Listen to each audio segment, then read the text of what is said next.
Que les influences dans nos activités, dans notre vie, la ville est sous une folie. Parce que nous sommes dans un pays où, à l'Est, on viole, on tue, on massacre.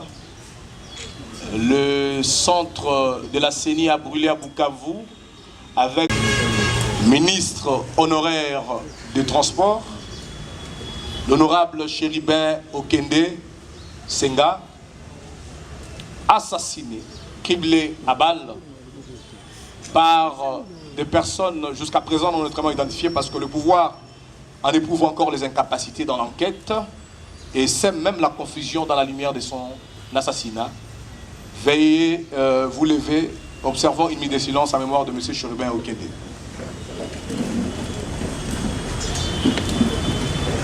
Merci. Au nom de l'honorable Jean-Marc Kabunda Kabound, qui considère Chéribin Okende comme un député national hors pair, un partenaire dans plusieurs projets pour le progrès démocratique et institutionnel dans notre pays, au nom du parti Alliance pour le changement et au mien propre, nous réitérons les condoléances le plus attristées à la famille biologique, également celle politique de l'honorable Chéribin Okende.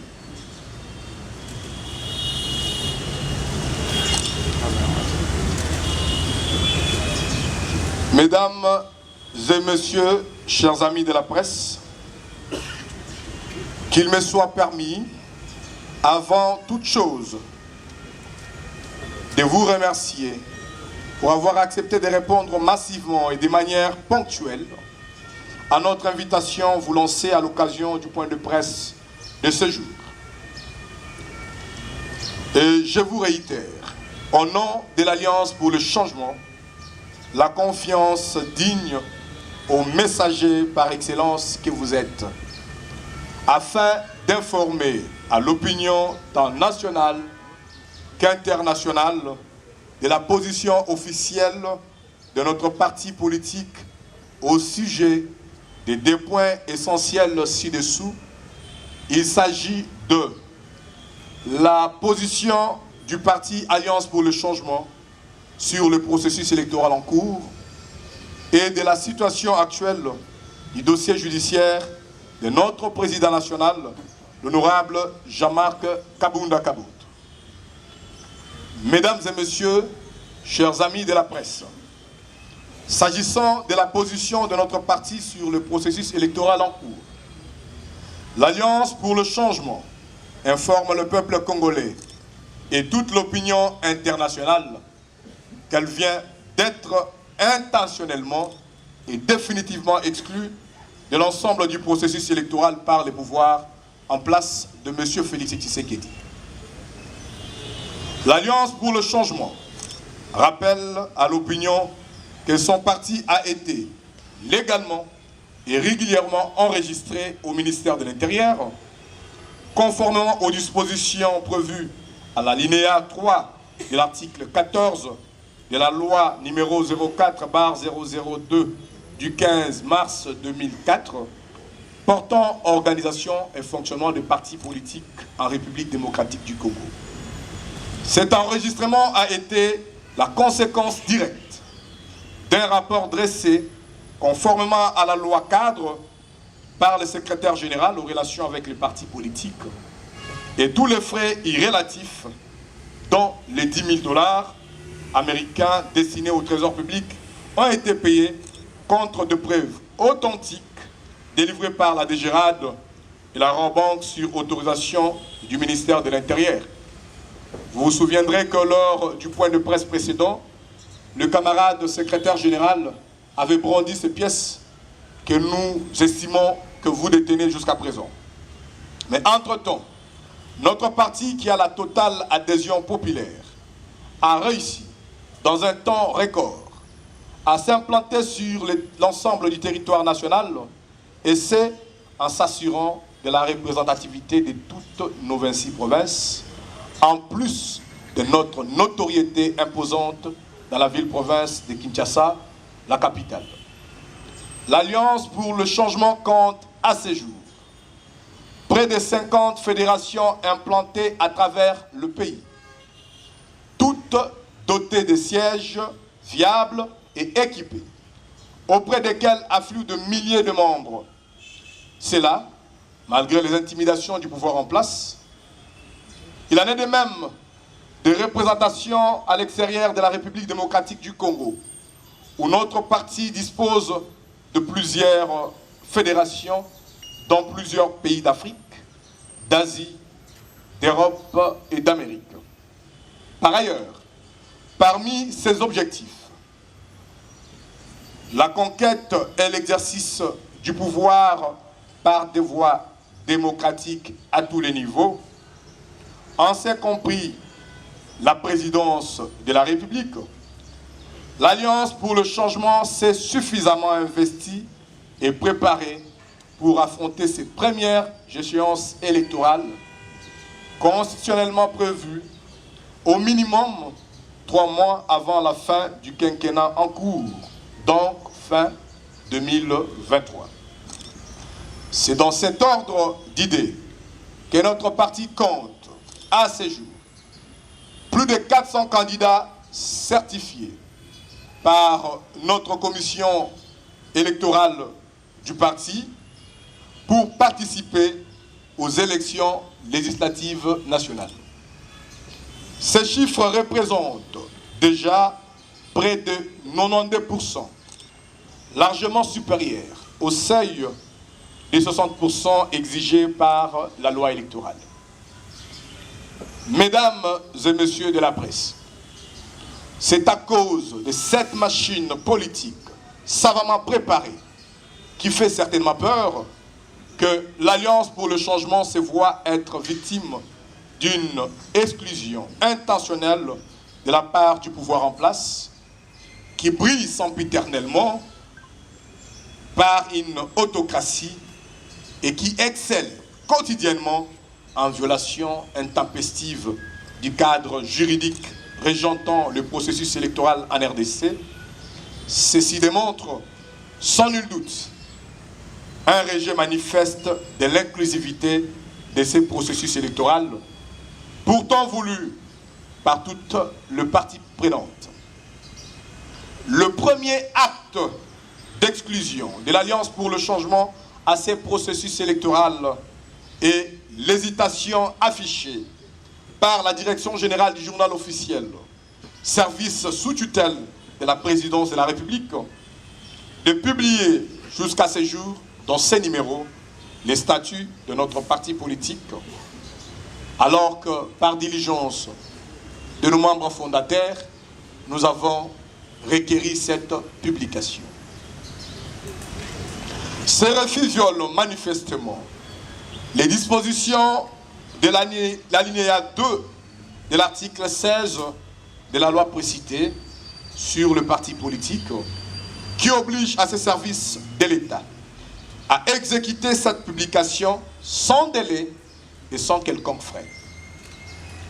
La deuxième exclusion s'avère être le refus manifeste de l'actuel ministre de l'Intérieur, M. Peter Kazadi, de transmettre à la CENI une liste additive incluant le parti Alliance pour le changement. En ce qui concerne la dernière liste des partis et regroupements politiques éligibles, nous insistons bien éligibles au processus électoral en cours. Et c'est malgré notre recours préalable lui adressé en date du 29 juin 2023 et même les rappels que nous lui avons encore destinés le 19 juillet 2023. Par ces actes susceptibles évoqués, le régime en place, conscient de son bilan largement négatif et chaotique, résultat de sa gouvernance calamiteuse, ne jurant que par une conservation de pouvoir à tout prix, confirme sa volonté d'écarter certains partis politiques et challengers de taille afin de permettre au président sortant, M. Félix Tshisekedi, de briguer sans compétition équilibrée, un second mandat et dans l'indifférence de la volonté d'une majorité des Congolais qui s'apprêtent pourtant à les sanctionner lors des élections prochaines. Pour rappel, lors de son point de presse du 18 juillet 2022, le président de l'Alliance pour le changement, l'honorable Jean-Marc Kabunda Kabound, avait prévenu l'opinion sur ces projets macabres d'une parodie électorale séquencée en des scénarios déjà vécus durant les opérations électorales effectuées jusqu'ici et qui seront pareillement exécutés lors des opérations restantes. Le sbire de ces régimes s'estime au départ maître du processus électoral par le fait, chante-t-il souvent, d'avoir sous leur total contrôle la Cour constitutionnelle et à leur guise le bureau de la Commission électorale nationale indépendante. Fort des évidences aussi haut mentionnées, l'Alliance pour le changement tient aussi à faire remarquer que toutes les opérations électorales déjà réalisées ont été entachées d'irrégularité et ont violé, dans la plupart des cas pour certaines, la Constitution, la loi électorale et n'ont même pas suivi les calendriers tels que publiés par la CENI. Au nombre de ces irrégularités et violations du cadre juridique, nous pouvons lister à titre illustratif un calendrier électoral irréaliste ayant violé l'article 73 de la Constitution en ce qui concerne les délais exigés à la CENI de 90 jours pour la convocation du scrutin du président de la République avant l'expiration du mandat du président en exercice. La convocation du corps électoral qui n'a pas respecté les formalités de publicité des listes et cartographie en violation des articles 6, 8, 11 et 44 bis de la loi électorale. Les opérations d'enrôlement des électeurs, bâclées et marquées par un dysfonctionnement criant des machines, des cartes, des centres plutôt fictifs d'inscription, pourtant mentionnés au départ dans la fameuse éventualité des centres de vote fictifs à l'arrivée. Des détentions de kits électoraux ont été observées chez certaines personnes signalées proches des dignitaires du pouvoir en place, sans oublier la récupération des kits électoraux par des groupes terroristes dans certaines localités. Mais le pire, mesdames et messieurs de la presse, reste la mauvaise qualité des cartes délivrées aux électeurs qui sont déjà illisibles et inutiles pour plus de 75%. Introduction, nous avons évoqué la récente information de l'incendie d'un entrepôt de la Commission électorale nationale indépendante dans la ville de Bukavu qui a causé la perte après calcination de plus de 1700 machines pour certaines sources, mais environ 2000 machines électorales. La révision du fichier électoral effectuée dans la tricherie et en toute légèreté par une équipe d'amis du président de la CENI, sélectionnée puis engagée par ces derniers sans respect des procédures pour jouer un semblant d'audit du fichier électoral moyennant une durée disproportionnelle à la taille du fichier audité. Tout cela au détriment des prestataires indépendants et crédibles dont la notoriété comme le sérieux pouvait inspirer confiance à toutes les parties prenantes. L'élaboration et la promulgation de la loi portant répartition des sièges est de facto fondée sur un fichier électoral biaisé, corrompu et contesté par plusieurs, dont nous-mêmes, l'Alliance pour le changement. L'élaboration et la promulgation de cette loi est aussi remise en question. l'ouverture et la fermeture de bureaux de réception et de traitement des candidatures a permis d'observer effectivement le manque d'inclusivité orchestré par le pouvoir en place, comme l'exclusion intentionnelle de notre parti est un fait prémédité et exécuté.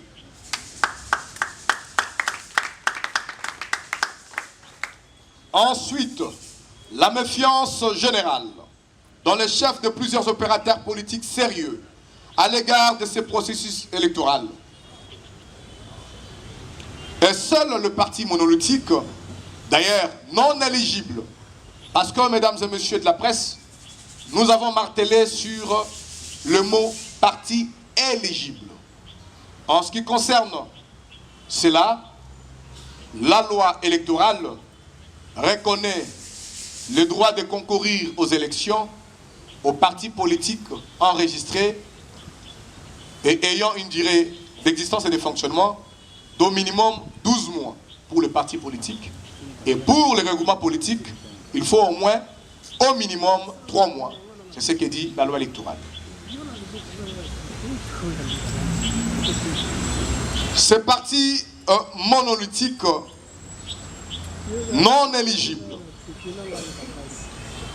de la coalition au pouvoir, listés en violation de la loi électorale par les ministres de l'Intérieur, se vantent d'avoir déposé des listes de candidats aux législatives nationales. Pourtant, n'ayant pas atteint le seuil de représentativité pour un bon nombre d'entre eux, nonobstant leur candidature fantaisiste et malgré la prorogation leur accordée par la CENI.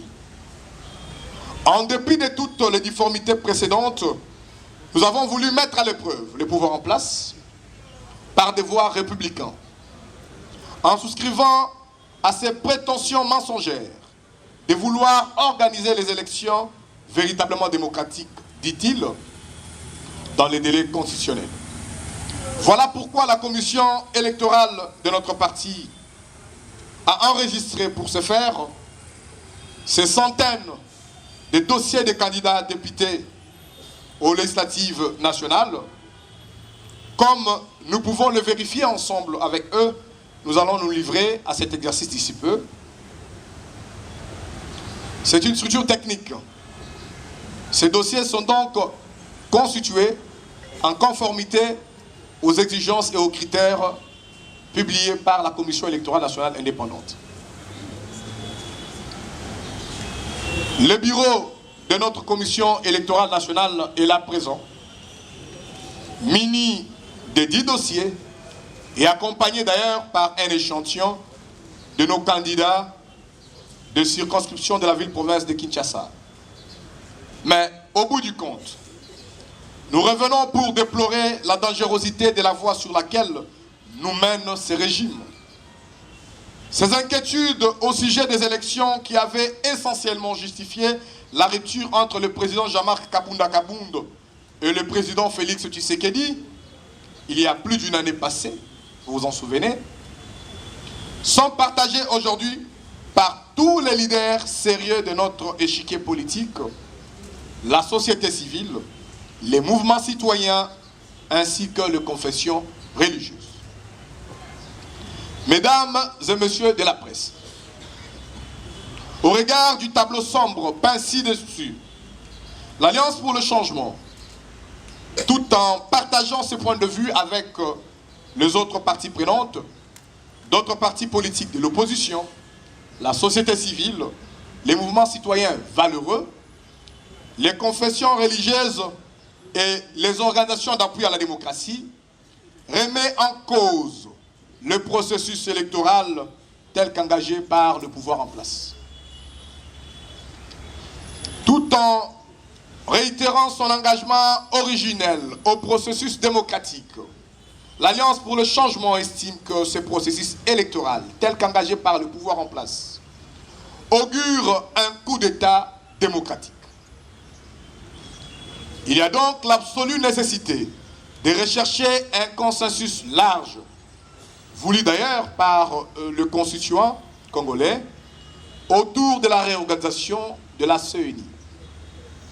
Cette réorganisation devra porter essentiellement sur le recadrage de la loi électorale ainsi que sur la désignation des animateurs fiables qui seront l'émanation de toutes les parties prenantes. Ce large consensus devra impacter aussi la nomination d'autres juges de la Cour constitutionnelle, comme gage du bon déroulement des élections libres, transparentes, inclusives, crédibles et apaisées. Cette remise en question des animateurs de ces deux institutions, déterminantes dans le jeu électoral, s'avère fondée sur nos expériences électorales acquises après les 3 cycles précédents. Donc, de 2006, 2011, 2018. Et nous oblige plus de rigueur que plus de sérieux à sortir d'un large consensus dans la nomination des juges de la Cour constitutionnelle autant que dans la désignation des membres du bureau de la CENI au regard des rôles cruciaux que ces derniers sont appelés à jouer en vue des bonnes élections. L'Alliance pour le changement considère ce large consensus comme un préalable majeur et qui devra être suivi d'un nouvel audit sérieux du fichier électoral avant de poursuivre le processus électoral en cours. En cas de non-respect de ces préalables, l'Alliance pour le changement aura à conclure définitivement que le pouvoir en place reste téméraire dans son projet d'un coup d'État démocratique et invitera tout notre peuple, partout où il se trouve, à s'élever comme un seul homme pour barrer la route aux ennemis de la République en usant bien sûr de l'article 64 de la Constitution.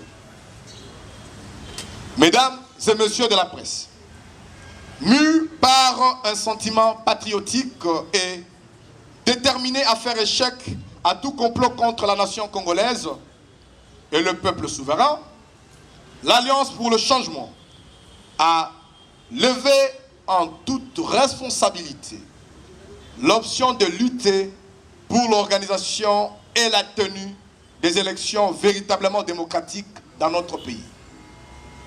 Voilà pourquoi aujourd'hui, nous annonçons à la face du monde que ce processus électoral est désormais nul et non avenu.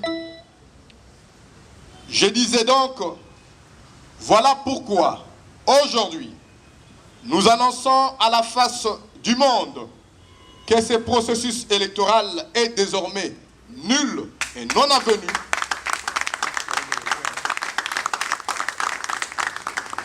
Et nous invoquons par conséquent l'article 64 de la Constitution pour faire échec à un régime qui projette de conserver les pouvoirs par la supercherie et exerce ses pouvoirs en violation des dispositions de la Constitution et des lois de la République.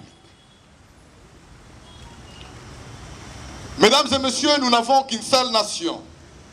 Nous n'avons qu'un seul pays. Nous n'avons qu'une seule patrie en péril. Et nous sommes dans le devoir sacré de la sauver en faisant recours aux moyens constitutionnels, démocratiques et pacifiques à notre disposition.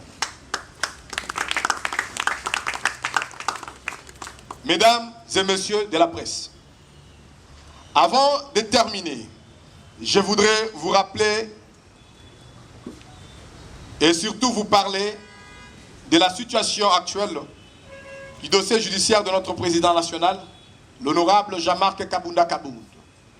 À ce sujet, l'Alliance pour le changement informe l'opinion qu'il n'y a pas toujours une évolution significative dans l'examen de son dossier. L'opinion se rappelle encore que la semaine dernière, une annonce de sa libération imminente était faite, à travers nos comptes officiels, bien sûr. Consécutivement aux informations nous transmises par les instances étatiques, le mardi 25 juillet 2023 dernier. Cette libération n'a pas été effective jusqu'à ce jour du fait des mêmes influences politiciennes qui ont été à l'origine de sa détention arbitraire et de sa prise en otage. Et nous pouvons vous affirmer que l'honorable Jean-Marc Kabunda Kabund demeure détenu illégalement au centre pénitentiaire et de rééducation de Kinshasa. Par ailleurs, nous avons appris de sources sûres que le pouvoir en place a été terrifié par l'effervescence de la population congolaise tout entière. Et surtout, la marée humaine, toutes tendances confondues, qui avait envahi les voisinages de la prison centrale de Makala après la propagation de la nouvelle de la libération de notre président national, dont rêve durant plus d'une année la majorité des Congolais au pays comme dans la diaspora.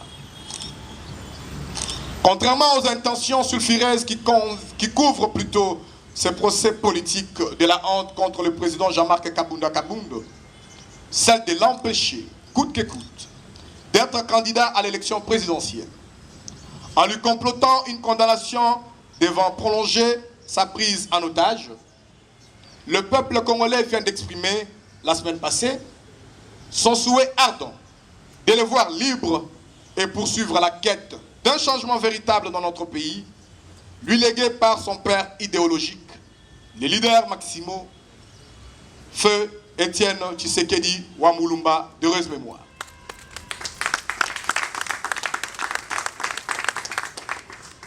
C'est ainsi que l'Alliance pour le changement exige et continuera à exiger, sans relâche, la libération immédiate et sans condition du président Jean-Marc Kabunda Kabund.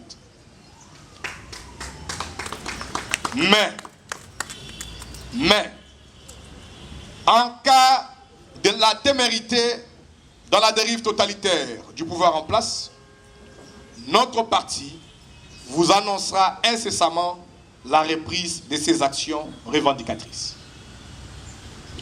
Après sa libération procrastinée par ce régime la semaine passée, l'honorable Jean-Marc Kabunda Kabund a récemment réceptionné une nouvelle citation à prévenu. Le jeudi 27 juillet 2023 à 9h. Et pour ce faire, nous fondons sur l'article 20 de la Constitution. Nous réitérons notre demande de transmission directe de son procès à la télévision nationale, ainsi que sur d'autres canaux d'information, en vue de permettre à notre peuple de suivre le déroulement de son procès. À cet effet, nous invitons nos cadres, militants, ainsi que toute la population congolaise et quinoise en particulier, à l'accompagner à cette audience prévue ce lundi 7 août 2023 à 9h à la Cour de cassation. Mesdames et messieurs, chers amis de la presse, je vous remercie d'avoir réservé une attention soutenue à la position officielle de l'Alliance pour le changement que je vous ai fidèlement transmise. Je reste disposé pour répondre à certaines préoccupations en rapport avec la communication de ces jours.